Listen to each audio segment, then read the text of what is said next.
कोई और सेवाएं देने आते हैं, उनके भविष्य का क्या होगा, इसके ऊपर आपका क्या कहना है? आप समझ लीजिए कि यह एक सरकारी संस्था है जिससे कहीं न कहीं इस पूरे क्षेत्र के लोग लाभान्वित हैं। और यह मोरवा बाज़ार है तो सिंगरौली बाज़ार, लेकिन दुख के साथ कहना पड़ रहा है कि इसे मोरवा का नाम दे दिया गया है। इस मोरवा बाज़ार पे लगभग 1 लाख से ऊपर लोग आश्रित हैं, जो क्षेत्रीय ग्रामीण यहाँ से लेकर दुधमनिया और चितरंगी के बच्चे लोग अपना परिवार यहाँ रख कर बच्चों को स्कूलों में पढ़ाते हैं। हम लोग अभी 1 हफ्ते पहले डायरेक्टर साहब के पास गए थे। अचानक एक दिन ऐसे ही आपस में बात करने में एक चर्चा आ गई कि सारी चीज़ें तो ठीक हैं, ये बस स्टैंड शिफ्ट कर देंगे, मंदिर कहीं ना कहीं भगवान भोलेनाथ जंगल में भी रह के बिता लेंगे, लेकिन सबसे बड़ी जो दुविधा यह है कि जो यहाँ के स्कूल हैं, लगभग मेरे ख्याल से स्कूल और कॉलेज मिला के 22 से 25 की संख्या में, अगर ऑन एवरेज हर स्कूल में 1500 बच्चे भी हैं तो 25 से 30 हज़ार बच्चों का भविष्य जो अदर प्रोजेक्ट से भी आ रहे हैं यहाँ पढ़ने, लेकिन स्ट्रक्चर तो यहीं पर है। अचानक आप नोटिस देकर 6 महीने के अंदर कहेंगे कि आप हट जाओ। अब जो बच्चा 9th में पढ़ रहा है वो 10th में उसकी मजबूरी है उसी स्कूल में पढ़ना, जो 11th में पढ़ रहा है उसकी मजबूरी है कि 12th में भी उसी स्कूल में पढ़ना। वो दूसरे में एडमिशन करा नहीं सकता है, दूसरा कोई एडमिशन लेगा भी नहीं। और अचानक 30,000 सीटें जो खाली होंगी, उस 30,000 की भरपाई हमारे ख्याल से पूरे जिले का अगर स्कूल में हम बच्चों को डाइवर्ट कर दें तो भी 20% बच्चे नहीं जा पाएंगे। तो जो 80% बच्चे बचेंगे उसे यह कहाँ सेटल करेंगे, इनके दिमाग में अभी तक कुछ नहीं था। फिर एक यहाँ सरकारी अस्पताल है जहाँ दुधमनिया और चितरंगी तक की महिलाओं का जो है बच्चों का जन्म यहाँ होता है, उनको प्राथमिक उपचार यहाँ होता है, जहाँ लगभग 7-8 डॉक्टर हैं और प्लस यहाँ पे लगभग छोटी छोटी 15-20 नर्सिंग होम और डॉक्टर्स हैं जो कहीं ना कहीं यहाँ पे सेवाएं दे रहे हैं। उनके बारे में कोई विचार नहीं किया गया। तो यह इस शिक्षा और स्वास्थ्य, मैंने पहले ही आपको जो कहा था कि सबसे बड़ी चोट इस जिले में शिक्षा और स्वास्थ्य को दी जा रही है, जिसका जीता जागता उदाहरण ये एनसीएल है कि एनसीएल इस पर अभी तक कोई विचार ही नहीं किया है। इनके ऊपर कोई मतलब ग्राउंड रिपोर्ट ही इनकी नहीं है। ये सिर्फ नापी करवाएंगे गिरोह बनाकर, नापी नापी नापी। आखिर नापी के बाद क्या होगा यह किसी को नहीं पता है कि हमें पैसा कैसे मिलेगा, हमें प्लॉट के बदले प्लॉट कहाँ मिलेगा, हमें बाजार के बदले बाजार, हमारे स्कूल और अस्पताल के बदले अस्पताल, स्कूल के बदले स्कूल, कॉलेज के बदले कॉलेज कहाँ मिलेगा, यह किसी को नहीं पता है। सबको यह पता है कि 3 एकड़ में क्राइज्योति स्कूल है तो उसे इतना पैसा मिल जाएगा कि वह 3 एकड़ में फिर स्कूल बना लेगा, 5 एकड़ में बना लेगा। कैसे बना लेगा जब उसे जगह नहीं मिलेगी? और क्राइज्योति की क्या गरज है कि वह 3200 बच्चों को अगर एडमिशन कर लिया है और आज सरकार अचानक उसे नोटिस देकर हटा दे रही है, तो उसे क्या फिक्र पड़ी है कि 3200 बच्चों को वापस क्राइज्योति कहेगा कि बरगवा हमारा स्कूल है, आप वहां बच्चों को लेके आइए, या बढ़न में हम नया स्ट्रक्चर बनाएंगे, आप वहां बच्चों को ले आइए। तो जो बच्चे दुधमनिया के हैं, जो बच्चे वार्ड नंबर 1 के हैं, जो बच्चे वार्ड नंबर 3 के हैं, जो वार्ड नहीं उजड़ रहा है, जो गांव नहीं उजड़ रहा है, चुरकी, चतरी, सिलफोरी, चकरिया, ये सारे गांव नहीं उजड़ रहे हैं, तो उनके बच्चे अचानक कहाँ बेचारे, या तो वो शिक्षा से विहीन हो जाएंगे। तो एक तरफ प्रधानमंत्री का मिशन है कि हर घर बच्चों को पढ़ाना है, हर घर स्वास्थ्य पहुंचाना है, तो वह मिशन उनका कहाँ चला गया? उनके विधायक, उनके सांसद, उनके पार्षद कहाँ जाएंगे? और जो 5 वार्ड विलोपित होगा, तो मुझे जितनी जानकारी है कि शायद 45 से अगर 44 वार्ड भी नगर निगम का हो जाएगा तो नगर निगम का अस्तित्व तो खत्म हो जाएगा, फिर यह वापस नगर परिषद हो जाएगा।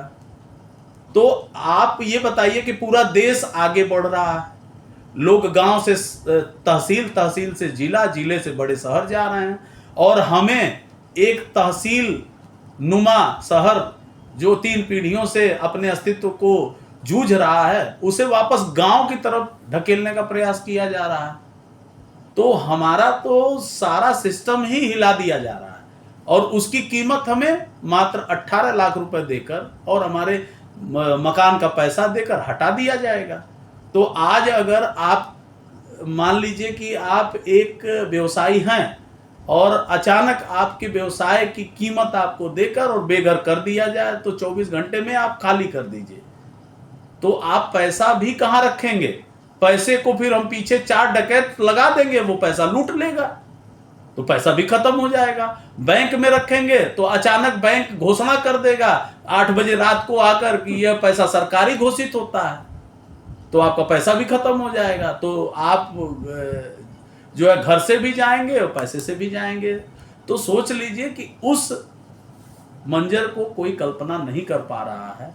ये बड़ा दुख है। कोई कहता है हम बम्बई चले जाएंगे, कोई कहता है हम दिल्ली चले जाएंगे, कोई कहता है हम बनारस चले जाएंगे। अरे भैया, बनारस, दिल्ली, बम्बई शहर इतना आसान नहीं है जितना आसान हमारा सिंगरौली था और सिंगरौली है। आज 10,000 रुपये महीने की कमाई करने वाला भी शान से यहाँ घूमता है और उसे देखकर हम अंदाज़ा नहीं लगा पाते हैं कि उसकी आर्थिक स्थिति क्या है। तो हमारी स्थिति दिल्ली और बम्बई जाकर उससे भी बुरी हो जाएगी। यह लोग नहीं समझ पा रहे हैं कि अगर एक ऑन एवरेज 1 करोड़ 2 करोड़ रुपए पर परिवार मिल भी जाएगा तो बनारस में एक फ्लैट मिलना भी मेरे ख्याल से आज की इस महंगाई में बड़ा मुश्किल होगा। उसके बाद व्यापार तो आपके हाथ से जाएगा ही जाएगा। 3 पीढ़ी की जो गुडविल है, जो यहाँ के व्यापारियों की, चाहे वो पान की दुकान हो, वो चाहे हार्डवेयर की दुकान हो, चाहे वो कपड़े की दुकान हो, चाहे किराने की दुकान हो, तो गुडविल जो कई वर्षों की गुडविल का क्या मुआवजा एनसीएल दे रहा है, यह एनसीएल के पास कोई जवाब नहीं है। सबसे बुरा हाल हमारे बच्चों के साथ होने वाला है। उन्हें दुर्भाग्य यह है कि मुआवजे के नाम पे भी 1 रुपये नहीं दिया जा रहा क्योंकि वो नाबालिग हैं। वो एक बड़ा अन्याय उनके साथ हो रहा है और उसके बाद उनकी शिक्षा को जबरन छीन लिया जा रहा है। और फिर मीडिया में बड़े बड़े पोस्टर की बात हो रही है कि एक बड़ा शहर, मैं जी न्यूज़ में देखा था कि किस तरह, मतलब बड़ा दुख हुआ देखकर कि जी न्यूज़ वालों ने इस मोरवा शहर का कितना नुकसान किया। मैं आपके माध्यम से बता दूं कि एक तो एक एनएच आ रही थी मोरवा प्रयागराज से, उनके झूठ न्यूज बनाने की वजह से वह एनएच खटाई में पड़ गई, वहाँ विकास रुका। NH 39 14 वर्ष से नहीं बन रही है। तो इन जो भी ये व्यक्ति न्यूज बनाते हैं, क्या उनको वह आंख से नहीं दिखता है कि 14 वर्ष से जो सड़क नहीं बन पा रही है उस पर भी हम कभी न्यूज बना दें? और जो लोग विस्थापन की नापी करवा चुके हैं, मुंगेर के लोग, 11 नंबर वार्ड के लोग, 10 नंबर वार्ड के लोग, आज वह विलोपित होकर कहाँ चले गए? अगर बार बार एनसीएल बोलता है हम पुनर्स्थापन कर रहे हैं, तो जो 10 और 11 नंबर के वार्ड के लोग उजड़े हैं, मुंगेर के लोग उजड़े हैं, उनकी कौन सी कॉलोनी है, कौन सी वह सुंदर सी कॉलोनी है? वहां पर एक जाकर अपना बढ़िया प्रेस कॉन्फ्रेंस करें उस कॉलोनी में और एक उसकी भी विजुअल बनाकर जनता के सामने ऐसे ही जी न्यूज में चलाएं कि जो है विलोपन, विस्थापन के नाम पर किया गया विलोपन, यह भी तो एक हेडलाइन बन सकती है। और इस शहर को भी विस्थापन के नाम पर विलोपन की तरफ ले जाया जा रहा है। सभी लोगों की स्थिति बांग्लादेशियों की तरह हो जाएगी। लोग टेम्पू और स्कूटर पर अपने परिवार को लेकर पैसा बोरे में भरकर घूमते नजर आएंगे और वह पैसा भी उनके काम नहीं आने वाला है। बहुत बहुत धन्यवाद राजेश जी। आपने लगभग सभी तरह के विषयों को बड़े ही संजीदगी के साथ, बड़े ही संवेदनशीलता के साथ आपने गंभीरता से बताया है और मैं आशा करता हूँ कि ये रिपोर्ट देखने के बाद शायद सरकार और कंपनी प्रबंधन, प्रशासन, इन सभी को कुछ तो समझ में आएगा और उम्मीद है कि यहाँ के लोगों का अहित नहीं होगा। धन्यवाद, बहुत बहुत बहुत बहुत धन्यवाद राजेश जी। मुंगेर और बाकी आसपास के गोरवी ब्लॉक भी के विस्तार के लिए भी नापी का काम बहुत पहले हो गया है। क्या आपको पता है कि वहाँ अभी भी कुछ समस्याएं हैं या नहीं है? क्या बताइए। आपको बता दूं कि एनसीएल की स्थिति, जैसे जब देश आज़ाद हुआ था तो किससे आज़ाद हुआ था? ईस्ट इंडिया कंपनी से। तो ईस्ट इंडिया कंपनी का जब वो भारत में कंपनी घुसी तो प्रथम उसका मुद्दा था डिवाइड एंड रूल, और आपस में फूट करो, देश पर राज करो। उसी तारतम्य में एनसीएल भी चल रहा है कि कहीं ना कहीं हमारे कई मुद्दों से भटकाकर, लोगों को मूर्ख बनाकर, सोचिए कि जब बगल का मुहेर जो आज 6 साल 5 साल पहले नापी हो चुका है, उसका पैसा या उसका जो है नोटिस आज तक एनसीएल ने वहां के काश्तकारों को नहीं दिया। अभी तक निराकरण उसका नहीं हुआ है। वार्ड नंबर 10 और 11 का निराकरण नहीं हुआ है। तो फिर 3 नंबर जो हाईवे के बगल का वार्ड है, जहां की नापी भी कहीं ना कहीं हाईवे से 45 मीटर दूर तक एनसीएल खुद कहता है कि मुझे नहीं लेना है, यह एनएच का सेफ्टी जोन है, और 45 मीटर के अंदर सटा हुआ हाईवे के बगल के काश्तकारों की जमीन और मकान नापकर उन्हें कैसे मूर्ख बनाया जा रहा है। यह सोचने वाली बात है कि जिस पर आपका अधिकार भी नहीं है उसको भी आप नापी करके आप उनको संगठन से दूर करना चाह रहे हो कि यह लोग अगर संगठित होंगे तो कहीं ना कहीं हमारा नुकसान होगा। तो यह डिवाइड एंड रूल की नीति ये हर जगह चला रहे हैं। दुधी चुआ परियोजना में यह कुछ बोलते हैं, जयंत परियोजना में यह कुछ बोलते हैं, आपके जो है मुहेर में कुछ बोलते हैं, गोरबी में कुछ बोलते हैं। गोरबी में जब रेलवे लाइन इनकी जा रही थी तो वहाँ के लोगों को ये 2 एकड़ की नौकरी की बात की। फिर गोरबी में जब लोगों ने धरना प्रदर्शन ये वो किया तो लगभग 300 से ऊपर नौकरियां इन्होंने दिया। फिर वह डर के मारे डिसेंडिंग ऑर्डर भी लाए। तो यह कहीं ना कहीं जब इनके ऊपर दबाव पड़ता है तो वो सारे नियम कानून किनारे हो जाते हैं और इनका डिसेंडिंग ऑर्डर भी आ जाता है। तो इस तरह कहीं ना कहीं हमें दबाव पूर्वक इनसे अपनी चीज़ों को मनवाना पड़ेगा, और उसका सही तरीका जो है वह आपस में तय करके ही आगे बढ़ना पड़ेगा।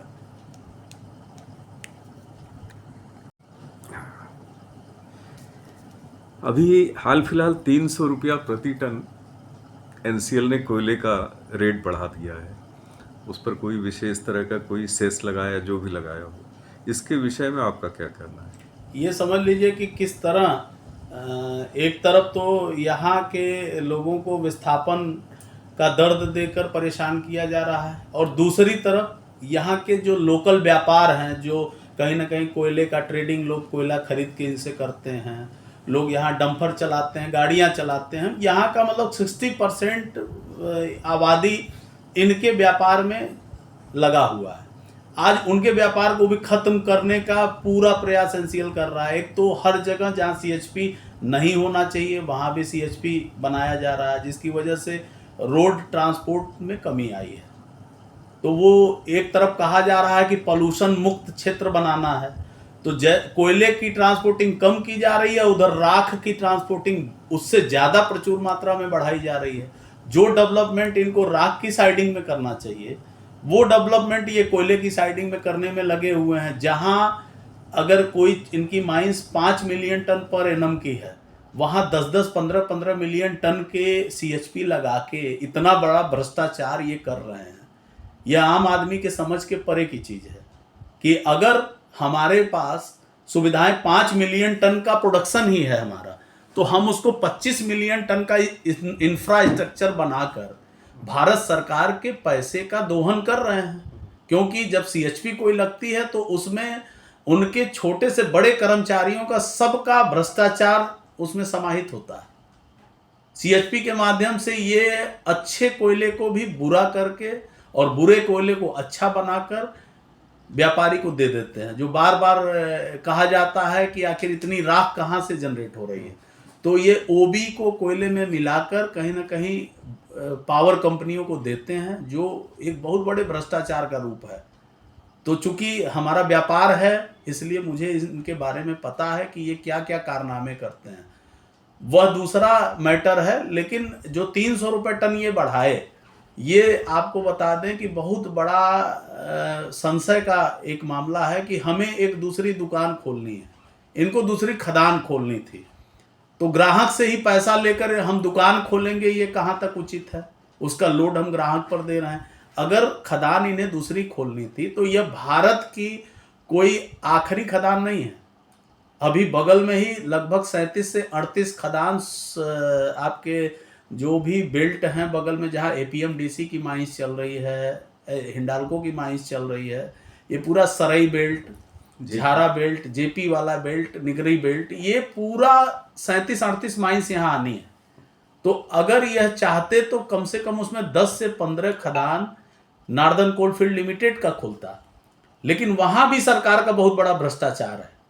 यहाँ 40 से 50 हजार करोड़ हमें बांटेंगे, फिर यहाँ के लोगों को डिस्टर्ब करेंगे, फिर यह लोग उसी पैसे को लेकर बाजार में जाएंगे, उनके साथ भी भ्रष्टाचार होगा, उनके पैसे को बांटने में भ्रष्टाचार होगा, फिर पैसे के रखरखाव में भ्रष्टाचार होगा, और फिर ये 50 हजार 1 लाख पब्लिक जो यहाँ से उजड़ेगी वो बेघर होगी, तो कहीं ना कहीं वह आशियाना अपना बनाने की कोशिश करेगी। तो जब जमीन खरीदने लोग जाएंगे तो उसमें भी औने पौने दाम में कहीं पटवारी भ्रष्टाचार करेंगे, कहीं जो है आरआई भ्रष्टाचार करेंगे, और जमीन की कीमत बाजार में बढ़ेगी। तो उसके माध्यम से कहीं ना कहीं सरकार को रेवेन्यू दुनिया भर का मिलेगा। तो आपके पैसे को ही रेवेन्यू मॉडल में रोटेशन किया जाएगा, ये आप समझ लीजिए। जितना ये कोयला नीचे से निकालना चाहते हैं इस मोरवा शहर से, उससे बहुत कम लागत में कई सारी खदानें इनकी खुल सकती थी। ये लोग जब पहले हमारी मीटिंग चलती थी तो यही कहते थे वाइबिलिटी हमारी नहीं बन रही है। वाइबिलिटी इसलिए नहीं बन रही है कि एक साथ इतना पैसा की स्वीकृति दिल्ली से मंत्रालय से नहीं मिल रही है, तो उसका एक बीच का रास्ता इन्होंने निकाला 300 रुपया प्रति टन लेने का। तो वह 300 रुपये प्रति टन भी व्यापारियों को मंजूर था, लेकिन उस 300 रुपये को इन्होंने 700 रुपये प्रति टन कर दिया, और वह लोगों को समझ में ही नहीं आया कि हमें तो 300 रुपये बताया जा रहा है, लेकिन वसूला हमसे 700 रुपये जा रहा है। वो उसका तरीका यह है कि जो कोयले का बेसिक मूल्य है उस पर 300 रुपये टन लगाकर फिर 40% प्रीमियम ऑक्शन के माध्यम से लिया जाता है, और उसके ऊपर फिर बोली लगाई जाती है 40% जोड़ के, तो 10, 15, 20% और प्रीमियम में कोयला बिकता है, और वह पूरा जोड़ के फिर 45% का उस पर स्टेट और सेंट्रल गवर्नमेंट का टैक्स होता है, तब वह कोयला जाके बाजार में बिकता है। तो आप सोच लीजिए, टैक्स पर टैक्स, टैक्स पर टैक्स, वो पूरा भार हमारे आप पर ही पड़ना है। जब हम घर बनाएंगे तो जो सीमेंट लगेगा, सरिया लगेगा, जो ईंट लगेगी, उसमें कहीं ना कहीं कोयले की आवश्यकता पड़ती है, और वह पैसा भी एनसीएल को ही जाएगा। अगर एनसीएल आपको 50,000 करोड़ बांटेगा तो 20,000 करोड़ आपसे कमा भी लेगा। इसमें परोक्ष रूप से बिजली के उत्पादन दर में भी वृद्धि होगी, जिससे कि सभी जो चीजें, प्लांट जो चल रहे हैं वो भी अपनी कीमतें बढ़ाएंगे। एकदम ये आप समझ लीजिए कि एक बहुत अच्छे चलते हुए साइकिल के पहिए को रोककर और उसका पंचर न बना के उसके पूरे ट्यूब और टायर को बदलने का प्रयास किया जा रहा है। अगर यह चाहते तो एक पंचर से भी इनकी साइकिल चल सकती थी, लेकिन एक पंचर के लिए ये पूरे ट्यूब और टायर को बदलने का एक बड़ा भ्रष्टाचार किया जा रहा है, जिसे हम लोगों ने कोर्ट के सामने रखा है, और हाई कोर्ट ने इन्हें तुरंत इनके 300 रुपये टन पे स्टे दे दिया, क्योंकि वह कहीं ना कहीं न्याय संगत नहीं है, और उस स्टे पे इन्हें राहत नहीं मिलने वाली है। मैं आपको बता दूं, वह 300 रुपये टन यह जिस तरीके से वसूलना चाहते हैं वह तरीका कहीं ना कहीं गलत है, वह व्यवसाय के हित में नहीं है। हमारा पैसा हम ही से वसूल कर हम ही को बांटने की जो रणनीति चल रही है, यह कहीं ना कहीं ईस्ट इंडिया कंपनी से भी ऊपर की कंपनी, जो आजकल बहुत सारी कंपनी, अब चूंकि मैं कैमरे में नहीं नाम लेना चाहता हूं, कि जिनके हाथों में यह देश धीरे धीरे दिया जा रहा है, यह कहीं ना कहीं आने वाली नस्लों के लिए बहुत ही गलत संदेश है। आने वाली पीढ़ियां बर्बाद होंगी, समाज में नौकरी कम होगी, वैमनस्यता आपस में बढ़ेगी, लोगों का एक दूसरे के प्रति प्रेम कम होगा, और सिर्फ पैसे का खेल जो चल रहा है, इस पैसे का खेल कहीं ना कहीं सरकार के पाले हुए कुछ चंद नुमाइंदों के ही हाथों में जाना है।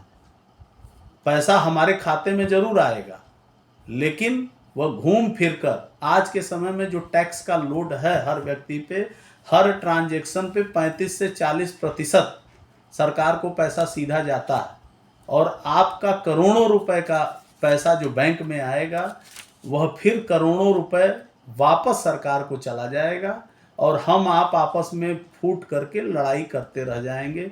इसका अंतिम सार यही होना है। बहुत सुंदर।